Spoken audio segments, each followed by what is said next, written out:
She came to Jamaica from the United States about 4 years ago, sneaking in illegally, stowed away to avoid detection. Within a few short years, she became one of the nation's most wanted assassins. She preyed on the parish of Clarendon, carrying out 9 confirmed kills, including a double homicide outside a bar, the killing of a father at a wake, and the murder of a single mother of 3. Her violence was indiscriminate. She shot and nearly killed a 14-year-old girl getting ready for a church. With few clues to identify her, the police named her Briana.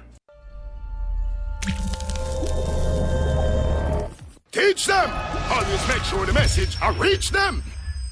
They knew only her country of origin, the United States, where she had been virtually untraceable since 1991. She was a phantom, the 8th most wanted killer in Jamaica. Briana, serial number 245PN70462, was a 9mm Browning pistol. An outbreak of violence is afflicting Jamaica, born of small-time gangs, warring criminals, and neighborhood feuds that go back generations, hand-me-down hatred, fueled by pride, and guns like Briana reside at the epicenter of the crisis. Firearms play such a central role in Jamaican murders that authorities keep a list of the nation's 30 deadliest guns based on ballistic matches. To keep track of them, they are given names like Ghost or Ambrosio. Purchased in 1991 by a farmer in Greenville, North Carolina, the Browning vanished from the public record for nearly 24 years,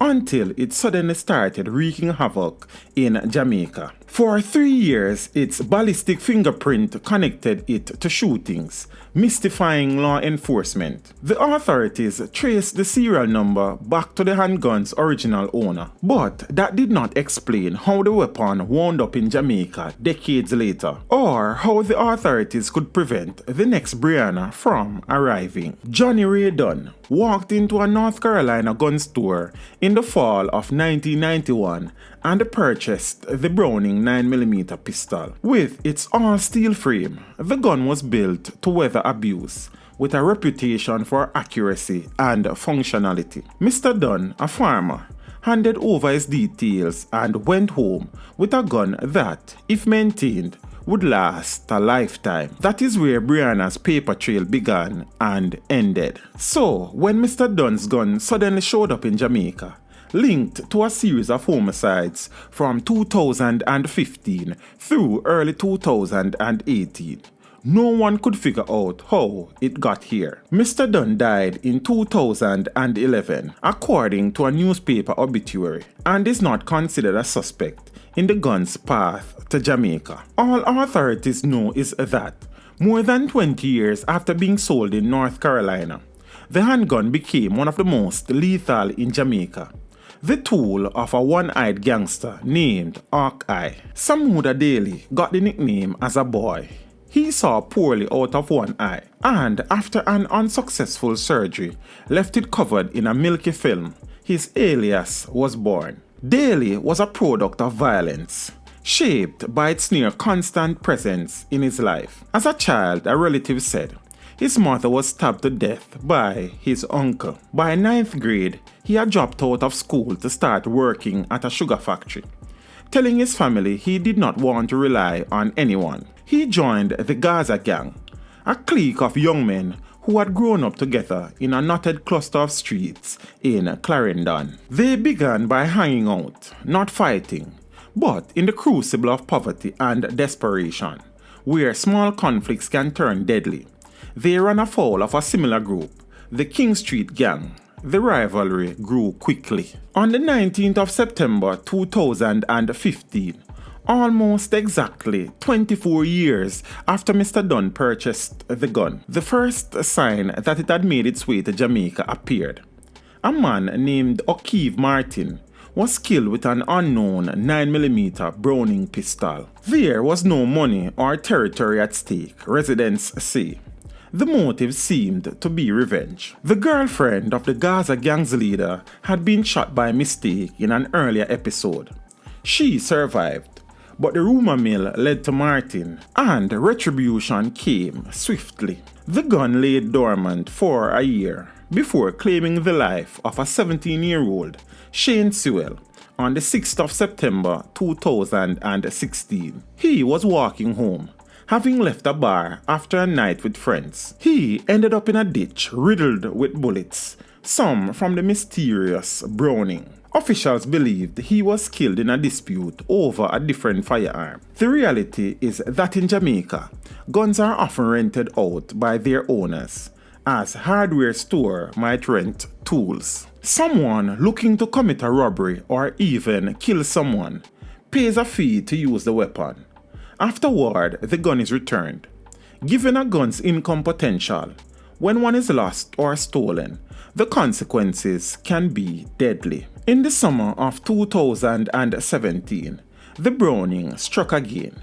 Kurt Mitchell, a fisherman believed to be a member of the King Street gang, was gunned down at a party, a reprisal for an earlier homicide against the Gaza gang, the authorities believe. His death, in turn, generated still more deaths in the tragic rhythm that violence often takes. The Browning 9mm pistol became a terrifying facet of this landscape as officials tried to stitch together the clues.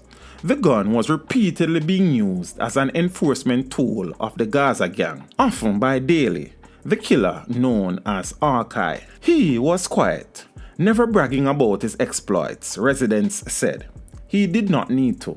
His ruthlessness was well known, and neighbors afforded him a grudging respect. Daly had become embroiled in a personal feud with another gangster, Christopher Lynch, and some of the shootings that plagued Clarendon in 2017 came from their hatred for each other, officials say. They had once been close friends, almost like family, relatives said.